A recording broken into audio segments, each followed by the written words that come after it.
Hello United boys, welcome back to the channel. भाई United जा रही है टाइटल के लिए। 2 साल के अंदर अंदर इनियोस के हिसाब से हम फाइट करेंगे टाइटल के बारे में।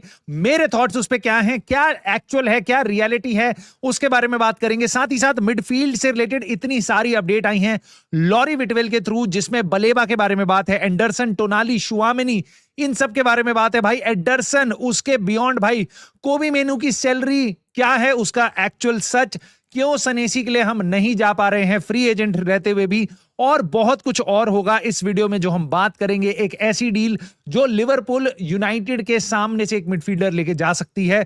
बहुत कुछ डिस्कस होगा। आई होप तुम्हें पसंद आएगा तो प्लीज वीडियो को एंड तक देखना, लाइक, सब्सक्राइब और हाइप करके अपना सपोर्ट दिखा देना, कमेंट करके अपने थॉट जरूर बता देना, क्योंकि भाई एक्चुअल में मैं कमेंट पढ़ता हूं और उसके बाद मैं ऐसी चीजें देखता हूं। कल मैंने बात करी एरियोला और माइकल कैरिक, मेरे क्या थॉट्स थे उस पे। सो मेरे को बताया भाई नेगेटिव बोलो कैरिक के बारे में, कमेंट्स आएंगे। क्या देखते हो मैन यू तुम? भाई अननेम्ड काइट, भाई मेरे को एक बात आओ, पहले तो आप मेरे को जो बोल रहे हो बोल लो, मैन यू मत बोलो ना। मैन यू तो गाली होती है। अगर आप तो इतने बड़े फैन हो यूनाइटेड का, आपको पता होगा। मैन यू नहीं बोलते, मैन यूनाइटेड बोलते हैं। टीडी लगा दिया करो यू के आगे, ठीक है? इज्जत दे दो क्लब को अपने। दूसरी चीज, इतनी मेरे को समझ है भाई कंटेंट क्रिएशन की। आप मेरे को बताओ, यहां पे दूसरा हमारे साहिल भाई भी कह रहे हैं कि unreal hate monger, negative engagement farming, right? मेरे को आप एक बात बता दो, आपको क्या लगता है मैं कैरिक के अगेंस्ट बोल रहा हूं? तुम्हें क्या लग रहा है मेरे सब्सक्राइबर बढ़ रहे होंगे? मेरे सब्सक्राइबर कम होते हैं, ठीक है? But I don't care, I am not here for making money out of this, right? I do it for my passion. दूसरी चीज, तुम्हें क्या लगता है अगर आज की डेट में मैं पॉजिटिव बोलूंगा तो तुम्हारे को नहीं लगता मेरे पे ज्यादा बेसिकली व्यूज आएंगे? तुम्हारे को मतलब इतनी सेंस रखनी चाहिए भाई। तो आपको मैं अभी निकालने शुरू कर दूं ना, what stops this team for from winning EPL next year, right? 2 signing उसमें ऐड कर दूं, एंगेजमेंट फार्मिंग वो होगी, ठीक है? बट मैं वो नहीं करता, ठीक है? मेरे को जैसा फुटबॉल दिखाई देगा भाई मैं वही बोलूंगा और मैं वो बोलता रहूंगा। खैर, जैसे कि ये तो जिनको पॉजिटिविटी की राइड चाहिए, इनियोस आपके लिए एक लाई है लॉलीपॉप, इसको आप अपने मुंह में डाल के चूस सकते हो भाई। यहां पे हर्स्ट क्लास ने बताया भाई कि INEOS believe they are on track for Manchester United to challenge for the Premier League title by 2028। Unless and until तुम 2026 में जी रहे हो तो भाई, मतलब तुम किसी और सदी में जी रहे हो, तुम किसी और साल में जी रहे हो, तो तुम्हारे को ये बात सुन के अच्छा लगेगा, या तुम्हारे अंदर ढक्कन भर का दिमाग है तो शायद तुम्हारे को ये बात सुन के अच्छा लगेगा। अगर तुम एक्चुअल में क्लब को देखते हो तो शायद तुम्हारी फट लेगी कि भाई ये एकदम ही बकवास चीज है। और मैं तुम्हें बताता हूं कैसे, मैं तुम्हें बताता हूं। देखो, बहुत पॉजिटिविटी की उड़ान है, यूनाइटेड बहुत कुछ करने वाली है, बहुत बहुत अच्छा चल रहा है। हम नेक्स्ट ईयर चैंपियंस लीग में जा रहे हैं, वापस यूरोप में जा रहे हैं मेरे दोस्त। इंजरी नाइटमेयर मेरे को दिखाई दे रहा, मैं क्या नहीं बोलूं? क्या है भाई ये बात? नहीं बोलूं ये बात कि भाई ये है इस साल का प्रीमियर लीग के क्लब्स का इंजरी का रिकॉर्ड। कौन कौन सी टीम के कितने प्लेयर्स इंजर्ड हुए हैं और टोटल कितने गेम्स उन्होंने मिस करे हैं। मान लो किसी टीम के 2 प्लेयर 5 गेम के लिए मिस हो रहे हैं, 2 प्लेयर 5 गेम के लिए इंजर्ड होके बाहर हो रहे हैं, बस इंजरी, नो सस्पेंशन, तो आपके 10 गेम मिस हो गए, यानी ठीक है? इस हिसाब से टॉटनम ने 363 गेम्स मिस करे, ठीक है? यूनाइटेड यहां पे 15वें नंबर पे, हम खेले ही नहीं है इस साल, ठीक है? तब भी 132 हैं, अच्छी बात है। इसमें हम 15 नंबर पे हैं, टेबल में 15 नंबर होने की जगह। बट सबसे बड़ा पैटर्न जो मेरे को यहां पे दिखाई देता है, जो आप भी आई होप आप देख सकते हो, जिनको हाईलाइट किया हुआ है यहां पे, 11 क्लब्स जो टॉप के हैं उनमें से 9 क्लब्स यूरोप में हैं, और 11 के बाद कोई भी ऐसा क्लब नहीं है जो यूरोप में हो। यानी कि ये बहुत सिंपल कोरिलेशन है, आपको स्टैटिस्टिक्स की डिग्री लेने की जरूरत नहीं है इस चीज को समझने के लिए। यूरोप में जाते ही इंजरी का कोरोना वायरस आ जाएगा भाई। इंजरीज ही इंजरीज होंगी, दबा के इंजरीज होंगी। This is how modern football is, specially in Premier League. You are not Bayern Munich कि आपको कोई टेंशन ही नहीं है, आप पीएसजी नहीं हो, आपको टेंशन ही नहीं है भाई, या आप may be real Madrid, Barcelona भी नहीं हो। चैंपियंस लीग जब खेलने जा रहे हैं तो भाई मे बी हम अपनी लीग में थोड़ी सी कम प्लेयर्स को रेस्ट दे दे।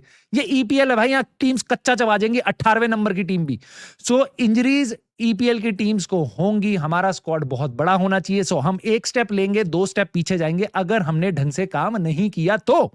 सो मेरे को ये जो 2028 की लॉलीपॉप है मैं नहीं चूस सकता। अगर आपको चाहिए वो पॉजिटिव फार्मिंग, मेरा चैनल शायद उसके लिए नहीं बना। ठीक है, दूसरी चीज ये है भाई, आप अब यहां पे देखो जो हमारे अपडेट्स आई हैं मिडफील्डर से लेके, मैं आपको जल्दी जल्दी सारी बताता हूं।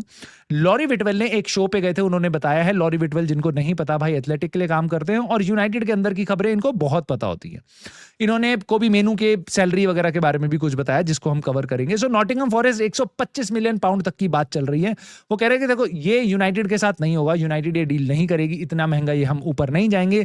सिटी का इंटरेस्ट जेन्युइन है और ये सुनने में आता है मुझे, ऐसा लॉरी विटवेल बोल रहे हैं कि people I speak to believe that move could happen now. अब वो मूव 100 में होगा, 120 में होगा, 125 में होगा, वो हमें नहीं पता। यूनाइटेड इतना ओवर द टॉप नहीं जाएगी, मे भी शायद यूनाइटेड को जाना भी नहीं चाहिए, मेरे को नहीं पता। 120 125 million what ever happens, right. But इतना मुझे जरूर पता है भाई कि चलो मैं मान लेता हूं तुम एक जो तुम्हारा सब ड्रीम टारगेट था, तुम्हारा ड्रीम बॉय था, ठीक है, उसके लिए तुम नहीं जा रहे हो, पूरा साम दाम दंड भेद नहीं कर रहे हो, ठीक है। उसके बाद किसी में तो करोगे, किसी में तो करोगे। दूसरे में वही सेम रोना कि भाई लॉरी विटवेल बता रहे हैं अब टोनाली के लिए, ये सेकंड चॉइस था हमारा, ठीक है, टोनाली वो कंसिडर हम कर रहे हैं, बट न्यूकासल ने उसको बहुत महंगे में लिया है, उसके ऊपर उसका सेल ऑन क्लॉज भी है एसी मिलान के साथ। Newcastle want big money for him, उसकी वेजेस भी ज्यादा हैं। सो बेसिकली यूनाइटेड के लिए डील करना मुश्किल है। मैंने कहा भाई अब मैं सर पीट लूं अपना, क्या करूं मैं बताओ, जब ये भी नहीं आ रहा वो भी नहीं आ रहा। चलो मैंने कहा चल भाई आगे अपडेट बता दे भाई शुआमिनी की। तो शुआमिनी के लिए वो बता रहे हैं कि देखो यार इंटरेस्टिंग हो सकती है साइनिंग अगर यूनाइटेड कर पाए तो, लेकिन क्या ऐसा तो नहीं है शुआमिनी इस टाइम पे यूनाइटेड को यूज कर रहा है रियल मैड्रिड पे एक नया कॉन्ट्रैक्ट लेने के लिए। मैंने कहा भाई अब ये भी नहीं आएगा क्या भाई, ये 3 एलीट मिडफील्डर, इनके बाद तो एलीट मिडफील्डर बचते भी नहीं है, अब हम किसको देखें। तो उसके बाद हमारे को लगता है भाई Adam Wharton, maybe just maybe outside chance आप इसको एलीट की कैटेगरी में घुसेड़ने की कोशिश कर सकते हो, ठीक है। He is good, very good, elite not so sure about it, but Liverpool are in negotiations with Adam Wharton. He prefers to stay in the Premier league.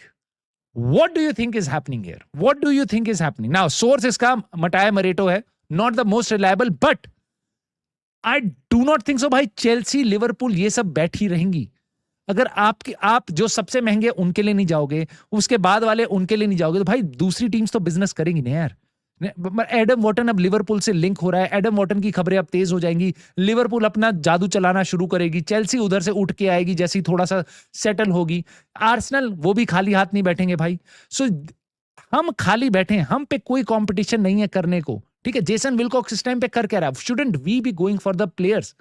Manager race तुम्हारे को पता है कितनी स्लो तरीके से चल रही है, क्या हमारे को इस टाइम पे एजेंट्स वगैरह नेगोशिएशन वगैरह स्टार्ट नहीं करनी चाहिए एडम वॉटन वगैरह के साथ। हम जहां महंगे वाले भी नहीं लेंगे, हम टाइम पे भी नहीं साइन करेंगे, हम सस्ते वाले नहीं ले पाएंगे, स्काउटिंग बेकार है, हम करेंगे क्या, करे तो करे क्या, कहें तो कहे क्या भाई। उसके बियॉन्ड ये एक डिसेंट अपडेट है भाई, एलेक्स स्कॉट, जुआओ गोमेज और मथेउस फर्नांडिस, इनके बारे में लॉरी विटवेल ने बताया they will have to sign 2 midfielders. ये तो कोई भी आपको बता देगा, मिनिमम हमारे को 2 मिडफील्डर चाहिए।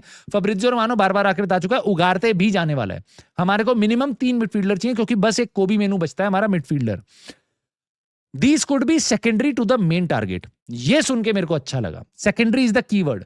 Please do not give me Alex Scott, Matheus Fernandes, although ये दोनों के दोनों ऐसे प्लेयर हैं जिनको मैं देख के कहूंगा भाई बढ़िया, चलो अच्छा प्लेयर है, इसको देखने में मैं इंटरेस्टेड हूं, ठीक है। लेकिन मैं बिल्कुल नहीं मानता ये they should be the starters. Joao Gomes ये स्टार्टर नहीं हो सकते तुम्हारी टीम के, ठीक है, ये स्टार्टर बिल्कुल नहीं हो सकते, बेंच के तुम्हारे को टीम स्क्वाड में प्लेयर्स ये चाहिए, ठीक है। सो ये अच्छा है कि इनको सेकेंडरी क्लासिफाई किया, यानी कि यूनाइटेड के अंदर भी इनको सेकेंडरी तरीके से देखा जा रहा है। सो ये सुन के मेरे को अच्छा लग रहा है। I just hope, I just wish हम एक प्योर एलीट सीडीएम के साथ जाएं, उसके बाद आप एलेक्स स्कॉट, मथेउस फर्नांडिस और उसके साथ एक बैकअप एक सीडीएम आप लेके आओ, ऐसे कुछ 2 प्लेयर आप उसके बाद साइन करो, एक मिडफील्डर, एक एलीट मिडफील्डर के बियॉन्ड, राइट। नाउ एडरसन उनमें से एक नाम हो सकता है, बहुत से फैंस इसको पसंद करते हैं। तो यहां पे एक अपडेट आई है लॉरी विटवेल की कि देखो बाहर के प्लेयर्स में इस टाइम पे शुआमिनी लिंक हो रहा है और एडरसन लिंक हो रहा है। एडरसन के साथ भी बातें चली हैं, यूनाइटेड पिछले साल भी उसको देख रही थी, बट उस टाइम पे एटलांटा की डिमांड्स बहुत ज्यादा थी, अभी क्या सीन है कि ये सरप्राइज नहीं करेगा अगर यूनाइटेड इस प्लेयर के लिए ना जाए, क्योंकि they are looking at basically, क्योंकि वो नहीं खेला प्रीमियर लीग में, यानी यूनाइटेड प्रीमियर लीग प्लेयर्स को देख रही है, which is good and I think we should be doing that, right? पैसा खर्चा होगा बट वो एकदम अच्छा इन्वेस्टमेंट होनी चाहिए। बट यहां पे ये जरूर है कि एडरसन को डिस्कस किया जा रहा है, यानी बहुत स्ट्रांग नहीं है यूनाइटेड के लिंक्स एडरसन के साथ, बट यूनाइटेड की कंसिडरेशन में है। नाउ दिस डील अगेन, 1 साल मेरे ख्याल से इसका बचा है एटलांटा के साथ कॉन्ट्रैक्ट में, बट एटलेटिको मैड्रिड इस प्लेयर को देख रही है, उसके साथ पर्सनल टर्म्स एग्रीड थी, बट एटलांटा के साथ टर्म्स एग्री नहीं पाई। तो यूनाइटेड अगर तेज मूव करेगी, अगर हमारे स्काउटिंग और बाकी जगह से सारी जगह से सही आता है, बेसिकली सब बोल रहे हैं कर लो साइन, तो यूनाइटेड को जल्दी मूव करना पड़ेगा। अदरवाइज इसके लिए भी बाकी टीम्स हैं एक्टिव भाई, बाकी टीम्स नहीं रुकने वाली हैं। सो मेरे ख्याल से हमारे को भी थोड़ा जल्दी चीजें करनी चाहिए। अब ऑलरेडी मई स्टार्ट हो चुका है। नाउ बलेबा एक ऐसी साइनिंग है भाई जो बिल्कुल एग्री कर चुका है हमारे साथ, पर्सनल टर्म्स वगैरह, उसको कोई दिक्कत नहीं होगी, हमारे को कोई दिक्कत नहीं होगी क्योंकि इसकी वेजेस कम है। नाउ लॉरी विटवेल ने बताया है कि भाई यूनाइटेड इसके लिए बक्का जा सकती है भाई, I would not be surprised अगर यूनाइटेड बलेबा के लिए जाती है तो। नाउ कुछ यूनाइटेड फैंस यहाँ पे, और मेरे को लगता है बहुत से, अपना सर पीट लेंगे कि भाई क्या इसको साइन करके हम ये बोलेंगे कि हमारा एलीट मिडफील्डर है। मेरे हिसाब से ऐसा होना नहीं चाहिए भाई, ऐसा I just hope United fans इतने डम्ब ना हो कि एक ऐसे प्लेयर को जिसमें एक पोटेंशियल दिखा था 1 साल पहले, बट 1 साल से वो पोटेंशियल फुस हो चुका है पूरा, उसको देख के आप बस एलीट मत बोलना प्लीज, मेरा हाथ जोड़ के गुजारिश है, एलीट मत बोलना, ठीक है? वो आपको लॉलीपॉप चुसाएंगे, आपको चूसने की जरूरत नहीं है, ठीक है? एलीट नहीं है, इसको कोई क्लब नहीं देख रहा, Arsenal, city, Liverpool, Chelsea, Newcastle, कोई नहीं देख रहा इसको, Bayern Munich, PSG, real Madrid, Atletico, कोई नहीं देख रहा इसको, कोई नहीं देख रहा। नोवेयर एलीट, नोवेयर एलीट, ठीक है? 1 साल पहले अच्छा था, हम नहीं कर पाए उस टाइम पे डील, आज सस्ते में डील करेंगे बट वो भी 70 मिलियन से ऊपर होगी, लेके आओ, but please don't tell me he is going to be your elite midfielder and he is the main signing, और इसके बियॉन्ड हम सेकेंडरी मिडफील्डर्स लाएंगे, that is not going to be good. और मेरे को मैं उसके बाद आपको पॉजिटिव फार्मिंग नहीं दे पाऊंगा, I am really sorry, but उसके बियॉन्ड भाई हम बात कर रहे हैं। एक ये उड़ती उड़ती खबर आई है भाई, डेली मेल की तरफ से, आई बिलीव मेल स्पोर्ट की तरफ से है, कि यूनाइटेड आर टारगेटिंग वर्डन ब्रेमेंस, 18 साल का एक लड़का है उनका, करीम कोलाबिली, और ब्रेमेन की डिमांड होगी 40-50 मिलियन यूरोज, यानी कि 35-40 मिलियन पाउंड के आसपास। I do not think so United ये गलती करने की, और ना ही यूनाइटेड को ये करनी चाहिए।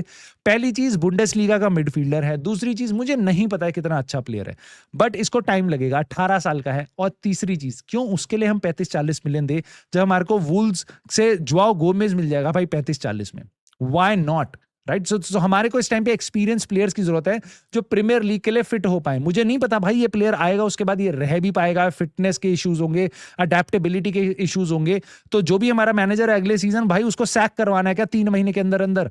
भाई हमारे को बढ़िया टीम चाहिए खड़ी, अगले साल बहुत इंजरीज होने वाली है, अगला साल बहुत टफ होने वाला है इन चैंपियंस लीग और 4-4 कंपटीशन के साथ।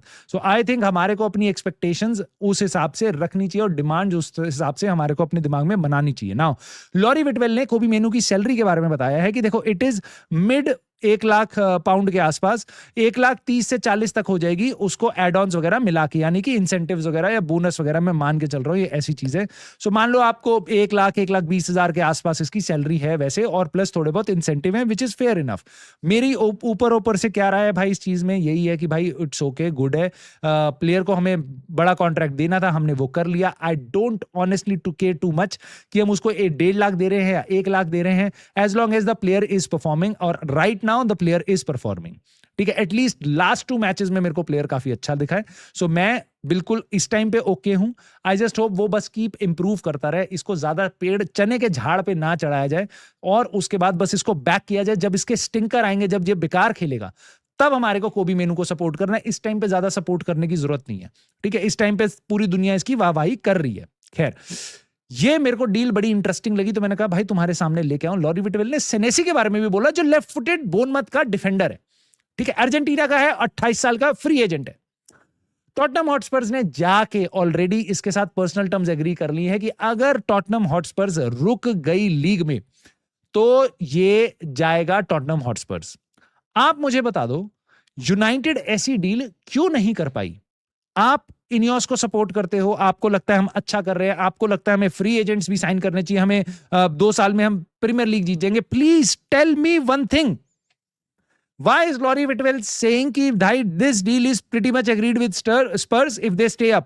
ठीक है, और यूनाइटेड क्या इसको साइन कर सकते? Why is he not saying कि नहीं यूनाइटेड इसको नहीं देख रही है? यानी क्या यूनाइटेड इसको देख रही थी बट स्पर्स हमसे तेज है और या हम वापस वही डिसीजन पैरालिसिस में कि भाई हम प्लेयर देख रहे 6 महीने से देख ही रहे हैं, हम बात नहीं करेंगे इस टाइम पे, हम बात करेंगे जब जुलाई शुरू हो जाएगा ना, उसके बाद हम जागेंगे। अभी हमें कोई टेंशन ही नहीं है, हमारे को तो पता ही नहीं है भाई मई के बाद जून आएगा, ट्रांसफर विंडो खुल जाएगी, हमें कोई टेंशन ही नहीं है। लेकिन बाकी क्लब्स क्यों इस टाइम पे काम कर रहे हैं जो साला रेलीगेट हो सकते हैं? हम कुछ नहीं कर रहे हैं। एक प्लेयर के साथ कोई प्री एंगेजमेंट कोई कुछ नहीं हुई है कि भाई ये प्लेयर आने वाला है, कॉन्ट्रैक्ट साइन हो, जैसे ही ट्रांसफर विंडो खुलेगी हम कर देंगे साइन। अभी भी हमें चैंपियंस लीग का डर, क्या चैंपियंस लीग क्वालिफाई नहीं करेंगे हम, ये डर है। ये मेरे को बिल्कुल कॉम्प्रिहेंड नहीं होता। फ्री साइनिंग थी, क्यों नहीं की हमने, क्यों नहीं की? आई जस्ट होप इसकी जगह कोई और बेटर नाम हो जिसको हम करें। I will be more than happy, but I am a little bit concerned, specially next season को देखते हुए। खैर, आपको कंसर्न ज्यादा होने की जरूरत नहीं है क्योंकि इस चैनल पे आपको और भी कंटेंट मिल जाएगा। जैसे मैं आपके पास लाने वाला हूं लिवरपूल के गेम का प्रीव्यू, आज ही वो आपको मिल जाएगा। सो आई जस्ट होप आप इस चैनल को सब्सक्राइब कर लो, लाइक और हाइप करके भी बेसिकली सपोर्ट कर सकते हो, कमेंट करके अपने थॉट जरूर बता सकते हो जिन टॉपिक्स पे हमने बात करी है। And I will see you soon in the very next video.